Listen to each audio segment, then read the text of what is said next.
perkenalkan kami dari kelompok 6 manajemen biaya dengan anggota kelompok Eci Karantelino, Yusfani Manurung, Muhammad Rifki, Rehan Meliano, Melisa Wijaya, Nabila Yusuf Putri, Vanda Lakoy, Aurelia Sarayar, Aurelia Litou, Gratia Watulingas, dan Hosana Manurung.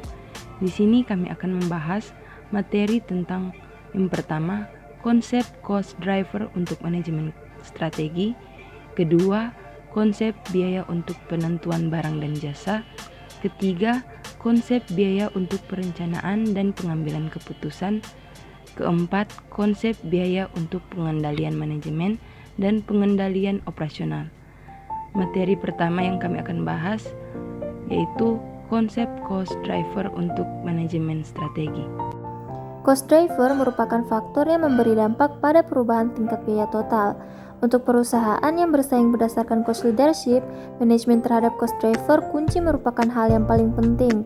Untuk perusahaan yang bukan merupakan cost leader, manajemen terhadap cost driver mungkin bukan merupakan hal yang terlalu penting tetapi langsung pada kesuksesan perusahaan. Pembebanan biaya dan alokasi biaya. Biaya langsung dan tidak langsung. Pembebanan biaya merupakan proses pembebanan biaya ke dalam cost pool atau ke cost object. Biaya langsung dapat ditelusuri secara langsung ke cost pool atau cost object secara mudah dan dapat dihubungkan dengan secara ekonomi. Biaya tidak langsung tidak dapat ditelusuri secara mudah, sulit dihubungkan secara ekonomi dari biaya atau cost pool ke cost pool atau cost object. Alokasi biaya. Untuk pembebanan biaya di mana penelusuran biaya secara langsung tidak mungkin dilakukan sehingga digunakan cost driver. Cost driver digunakan untuk mengalokasikan biaya yang sering disebut sebagai dasar alokasi. Biaya bahan langsung dan bahan tidak langsung.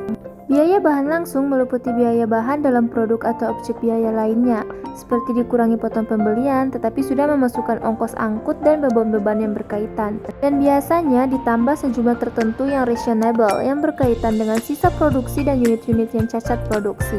Di pihak lain, biaya bahan yang digunakan dalam proses pemanufakturan yang bukan merupakan produk akhir disebut biaya bahan tidak langsung. Contohnya supplies yang digunakan oleh tenaga kerja, seperti pembersih, peralatan-peralatan kecil dan bahan yang dibutuhkan oleh mesin misalnya minyak pelumas. Biaya tenaga langsung dan tenaga tidak langsung.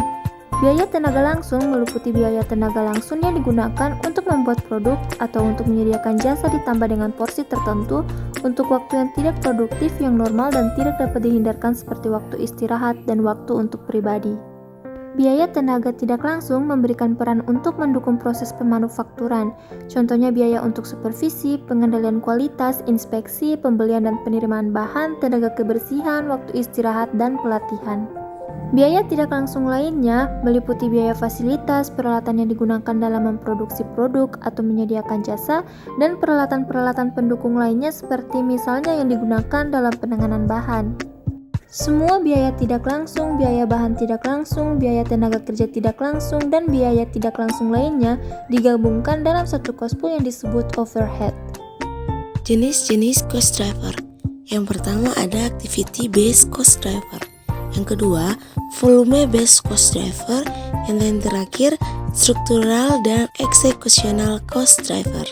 2. Konsep biaya untuk penentuan barang dan jasa. Yang pertama, akuntansi biaya untuk produk dan jasa. Sistem akuntansi biaya berbeda di antara perusahaan manufaktur dan perusahaan dagang.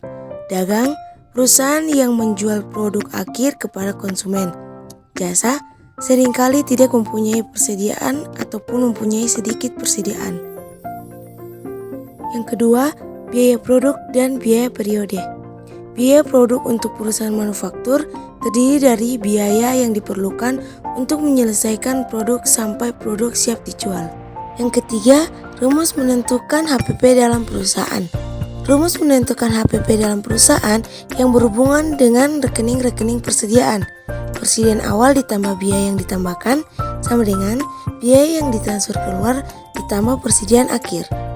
Ketiga, konsep biaya untuk perencanaan dan pengambilan keputusan. Yang pertama itu biaya relevan. Konsep biaya relevan muncul dalam situasi mengambil keputusan untuk menentukan pilihan.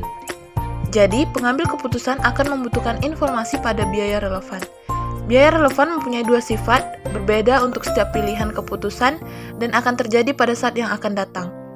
Dua kualitas dari informasi biaya yang relevan menjadi dasar yang berguna untuk memperkenalkan tiga konsep tambahan yang berupa biaya diferensial, opportunity cost, dan sunk cost, yang merupakan tiga biaya yang penting dalam pengambilan keputusan yang efektif. Yang kedua itu biaya diferensial. Biaya diferensial merupakan biaya yang berbeda untuk setiap pilihan keputusan dan oleh karena itu merupakan biaya yang relevan untuk pengambilan keputusan jika biaya tersebut merupakan biaya yang belum terjadi atau future cost. Biaya diferensial harus dibedakan dari biaya variabel. Beberapa diferensial merupakan biaya tetap dan beberapa lagi merupakan biaya variabel. Biaya variabel merupakan biaya yang berubah sebanding dengan perubahan cost driver. Biaya variabel dalam konteks keputusan tertentu bisa merupakan biaya diferensial atau bukan merupakan biaya diferensial. Yang ketiga itu ada opportunity cost. Opportunity cost merupakan manfaat yang hilang karena satu alternatif pilihan yang dipilih mendapat manfaat dari pilihan atau alternatif lainnya. Jika akuntan manajemen membuat peringkat tentang hasil yang bersifat keuangan dari setiap alternatif, maka terdapat kemungkinan untuk menghitung opportunity cost dari setiap alternatif yang dipilih dengan menentukan manfaat maksimum yang dicapai jika upaya, tindakan, atau kapasitas diterapkan pada beberapa alternatif yang digunakan.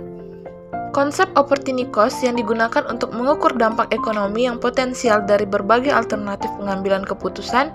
Pengukuran dilakukan dengan berdasarkan faktor-faktor yang mungkin tidak mudah dikuantifikasikan. Keempat ada sunk cost. Sunk cost merupakan biaya yang telah terjadi atau telah ditetapkan pada waktu yang lalu dan oleh karena itu merupakan biaya yang tidak relevan karena pengambilan keputusan tidak lagi mempunyai kebijakan terhadap biaya-biaya tersebut dan biaya-biaya tidak akan mempengaruhi kebijakan cash flow di masa yang akan datang. Konsep biaya untuk pengendalian manajemen dan pengendalian operasional. Peran penting untuk informasi manajemen biaya adalah menjadi dasar untuk pengendalian, memotivasi dan memberi penghargaan kepada upaya dan efektivitas para manajer dan karyawan. Selain itu dapat juga diterapkan untuk fungsi manajemen ini, termasuk kemampuan pengendalian risiko.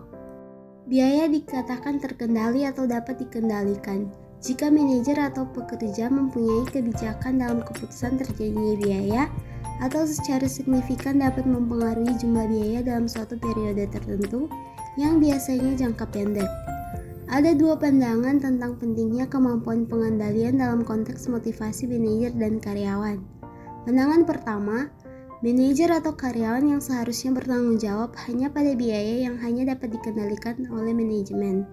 Pandangan ini konsisten dengan argumentasi bahwa untuk meminta manajer untuk bertanggung jawab terhadap perubahan biaya yang berada di luar tanggung jawabnya adalah tidak wajar dan membuat manajer tidak termotivasi. Pandangan kedua, banyak biaya yang tidak terkendali, seperti biaya administrasi pada level perusahaan, pada kenyataannya dapat dikendalikan oleh semua manajer. Jadi untuk memasukkan biaya ini pada laporan biaya, memberi pesan yang jelas bahwa perusahaan mendapatkan manfaat jika manajer mengelola biaya ini secara tepat. Demikianlah hasil presentasi dari kelompok kami. Terima kasih.